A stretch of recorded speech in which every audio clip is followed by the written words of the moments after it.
प्यारे दोस्तों, 40 काल के दूसरे रविवार और दूसरे सप्ताह में आप सबों का स्वागत है। हम अपने प्रभु यीशु ईसा मसीह के दुख भोग, मृत्यु और पुनरुत्थान के करीब आ रहे हैं। इस दिन का विषय और चुनौती भगवान और मनुष्यों के साथ हमारे मेल मिलाप में एक कदम आगे करने का है।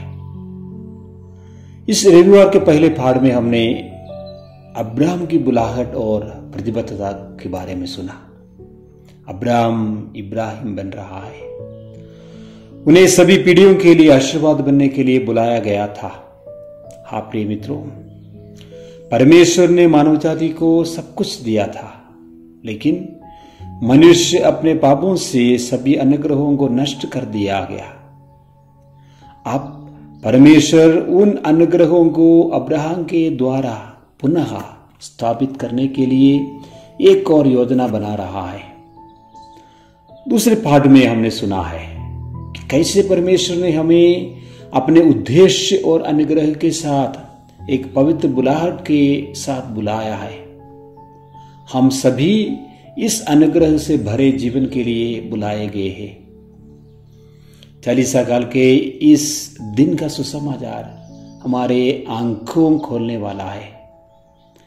यीशु ने केवल पेतरुस, याकूब और योहन को ताबोर पर्वत की ओर क्यों ले गया?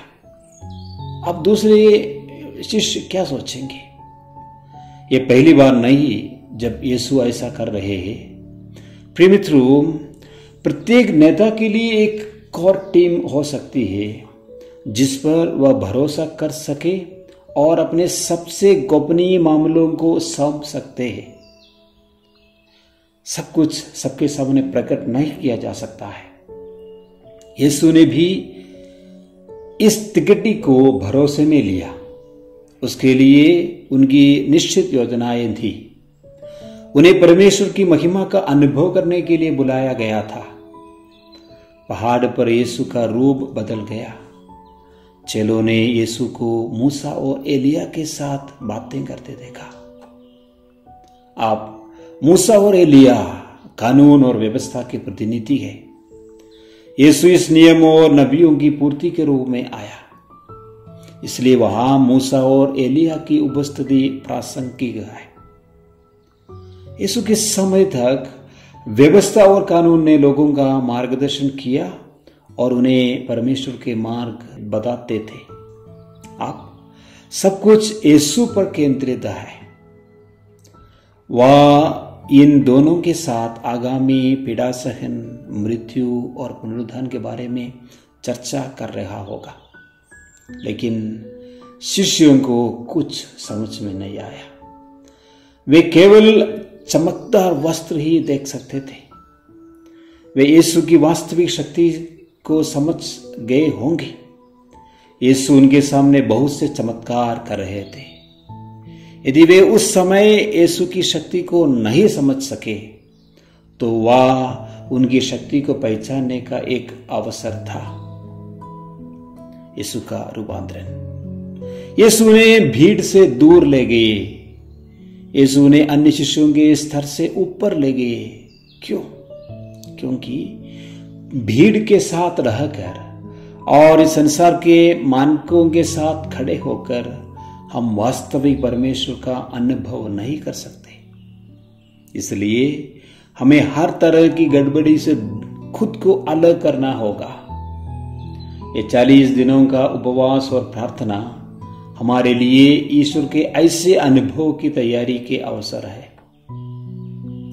पेतरुस उत्साहित था और उस दिव्य परमानंद में वापस रहना चाहता था, लेकिन गुरु योजनाओं के बारे में बहुत स्पष्ट है। वह उन्हें जीवन की जमीनी हकीकतों की ओर, नीचे की ओर ले जा रहा है। अब उनके ईश्वरीय अनुभव को वास्तविक दुनिया में प्रसारित किया जाना चाहिए। उसी तरह हमारे 40 काल हमें अपने विश्वास और दृढ़ विश्वास में मजबूत बनाना चाहिए। हमें और अधिक इंसानियत को अपनाना चाहिए। हमें इंसान की पीड़ाओं को पहचानने में सक्षम होना चाहिए और हमारी प्रार्थना और तपस्या के प्रभाव गरीब और जरूरतमंदों के लिए रोटी और वस्त्र बनना चाहिए। तो प्यारे दोस्तों, चालीसा 2023 का दूसरा रविवार और दूसरा सप्ताह हमें ईश्वर के गहरे अनुभव करने और परोपकार के कार्यों के माध्यम से उस अनुभव को प्रतिलेखित करने के लिए आमंत्रित कर रहे हैं। आइए हम वास्तविक ईश्वर अनुभव में प्रभु के साथ रहें और उस अनुभव से प्राप्त आशीर्वाद को अपने परिवेश में अपने भाई बहनों के साथ बांटें। आमीन।